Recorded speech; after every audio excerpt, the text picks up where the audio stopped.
Matt is a radio host. He knows what's up. Before we start asking you questions that we're like super eager to ask you about the documentary, we want to ask you about the event that is happening this weekend, right? Yeah, we have our first OVW pay-per-view in our new, we redid Davis Arena. I know a lot of your listeners know Davis Arena because of the history in there. Well, we brought on a new investor about a month ago, and he has redone the arena, and it looks like an actual arena, not just a warehouse. If you brought all those old WWE guys who started there, they wouldn't even recognize the place. It looks amazing. And our first pay-per-view in the new arena is tomorrow night.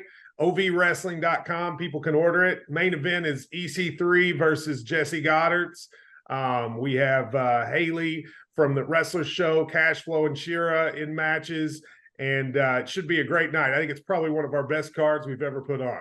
Matt, do you have La Princesa?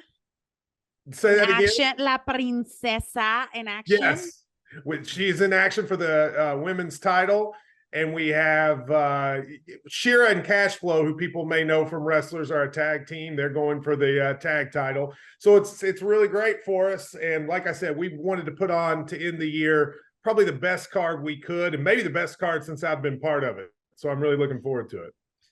You know, Matt, talk about Jesse, because Jesse has been with OVW. He's kind of been the anchor and the foundation for OVW, kind of the total package as well. Great in the ring, great on the microphone, has an amazing look. How important has he been for OVW over the course of the last couple of years? Well, he's huge. I mean, he's been here longer than I have. There's only a couple of people that have been in the company this whole time. Al, of course, is one of them. But Jesse is a cornerstone of what we do.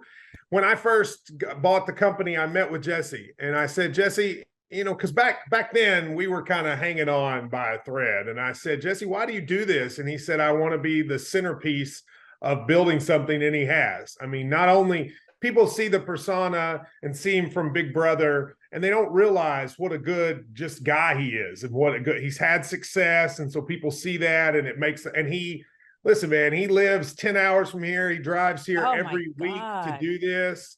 And I'm really proud of the guy, and I'm glad to see him having some more success. But he is a centerpiece of the company. I would say next to Al, he's probably the person that is most kind of at the core of what we've done. Matt, something that struck me a little, I thought it was interesting when you said we have a new investor. How is it with the wrestler, the documentary, you were able to acquire more, cash flow into OVW to make it better? Well, when a documentary is about how broke you are, actually people think they can come and help. Matt, maybe you should let them know that we run Mission Pro Wrestling in Texas and we need a lot of help, Just do a documentary where every week you're going, how in the world am I going to pay these bills? And all of a sudden, if people see something, no, after the documentary came out, we actually had a lot of people reach out wanting to help, and which was awesome. But I knew, we needed some substantial core help. We were losing money, not losing as much as when we started, but still losing. Mm-hmm. But there were some fundamental changes we had to make to have success. The biggest one, we had to invest in our TV, our cameras, our building. Yes. We're not going to get a TV deal with the way it was. No. And Ed Payer and his investors, they came up and said, hey, we'd like to be a part of it. We sold a minority share of the company, and they did the investments. And it's been, I mean, if you turn the product on 3 months ago and turn it on now, it's the same talent, but it just looks like a completely different show. And that is why I'm so thankful that they've become on board. Matt, I have this burning question for ever since I watched the documentary. As someone who was not part of professional wrestling, there was a lot of comments, and I mean, you saw it after the cut. People were used to talk so much shit about you, and people used to put you down for being just a fan, just a fan. How were you able to, one, earn the respect, two, to pay your dues besides, putting a bunch of money in there, and three, what is your relationship right now with most of the wrestlers? Well, first of all, I mean, you guys know this significantly better than I do. I did not realize when I came in, wrestling's not like any other business in many ways, but especially in the ways they look at outsiders. So I've been in parts of a lot of businesses, and when we would come in, a lot of times they were happy to see us. I don't know if that's always true in wrestling. I mean, I think if you're not one of the wrestling people, there's a suspicion about you. And I completely understand that. I think I didn't handle things perfectly at first. I treated it like it was a regular business. I sort of treated it like going, okay, everybody, let's do this, this, and this. And you just can't do that in wrestling. And I had to learn that lesson. And that was my fault. I've learned a lot in my other ventures based on this.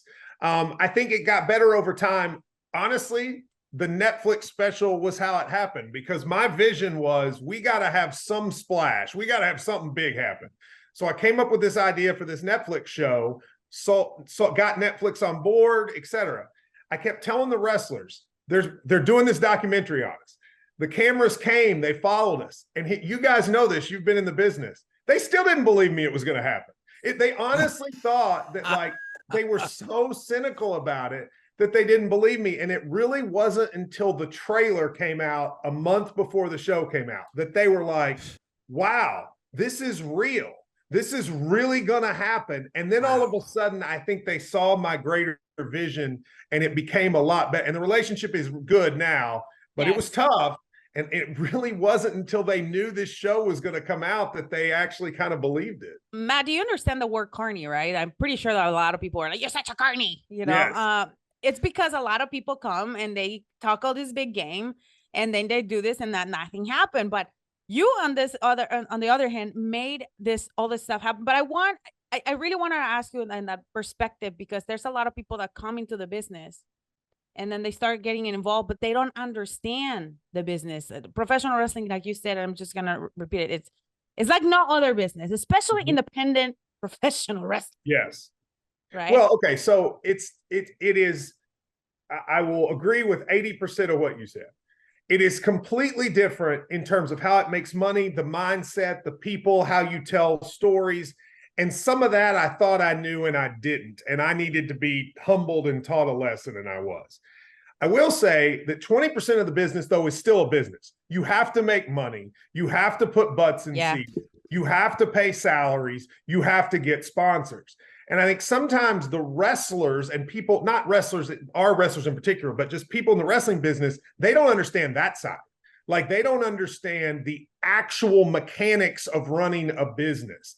And so where Al was doing a great job with stories, we were bringing in really good talent. The talent now is so much better than it was 5 years ago. But what we weren't doing is running a business to make money.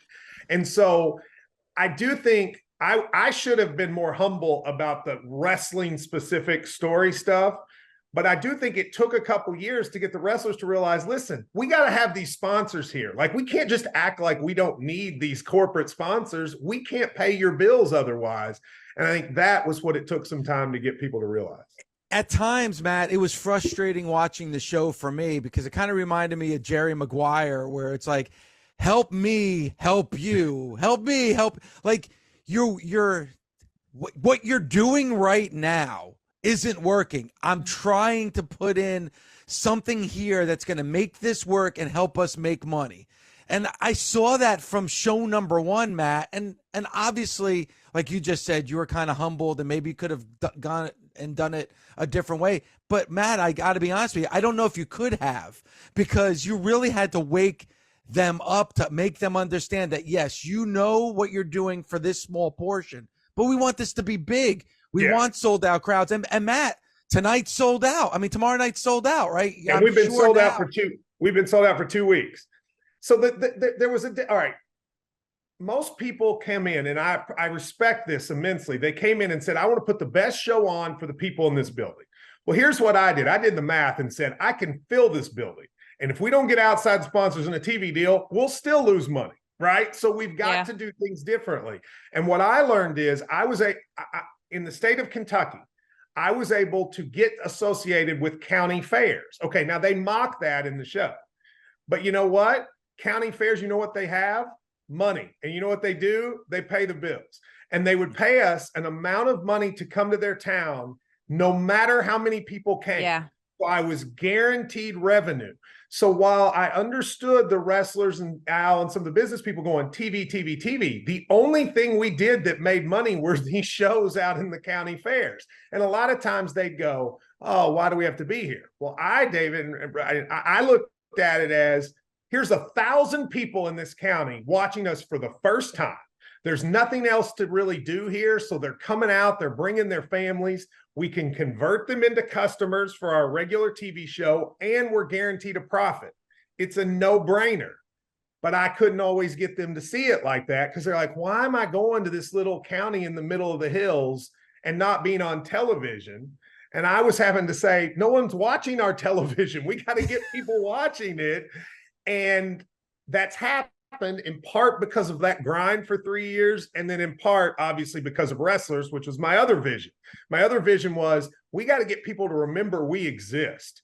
And if we can get a documentary, it'll be perfect. Now, did I expect Netflix to do it? Did I expect one of the best sports directors in the world to do it? No, but then it happened and everything fell into place and it worked. You said 3 years. It wasn't an overnight success. No. Like it wasn't. And if the Netflix show doesn't come out, it might still not be a success. I mean, we were improving, but we needed a break. I mean, I'll give you an example. Like, take your old show. This is a great platform. You guys wouldn't have had us on a year ago. You wouldn't have. I mean, you've had a lot of folks from our organization on, Jesse and Al, et cetera. Al may have been on, but the rest of us, you wouldn't have had me. We needed something to kind of put us on the wrestling map. We were on the map in Kentucky, but I wanted to be on the map around the world, and this was the way to make it happen. And it worked, and it's successful. And the fact that do you kind of feel like for yourself, Matt, with everything that you've gone through and all the trials and tribulations, that now you can kind of give yourself a little bit of a pat on the back and kind of look around and say, you know what, I was right, so maybe you need to follow my lead especially when it comes to the finances. I know what I'm doing. I'm still going to always be the outsider to them. You know what I mean? Like I just am. And I get that. I'm okay. I don't need the pat on the back because I think Al says at the end of the series, like wrestling, like it never ends. There's always another week. You can't sit and go, hey, this is great, or it'll fall apart.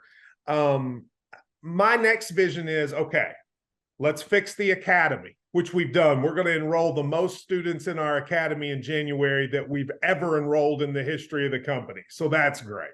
Then the next step, my total focus is, all right, let's make the tour expand beyond Kentucky. What I'm doing in Kentucky, now let's try to go to Ohio, Illinois, Indiana, Tennessee, the states around. And then the final thing is I want to get a real television deal, like one that makes it to where everybody listening to this can turn on their TV or turn on a streaming device and see it easily. That's the next step. And we need to be paid for it. We can't just keep doing it and hope stuff happens. Yes. That's that's the final step, because that's how you turn this company into something consistently profitable for the future.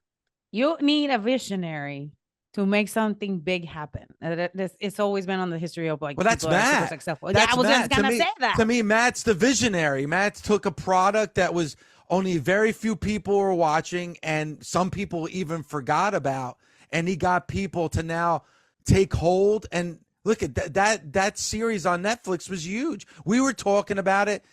Every podcast was talking about it. Radio shows, even shows that weren't wrestling shows, were talking about it.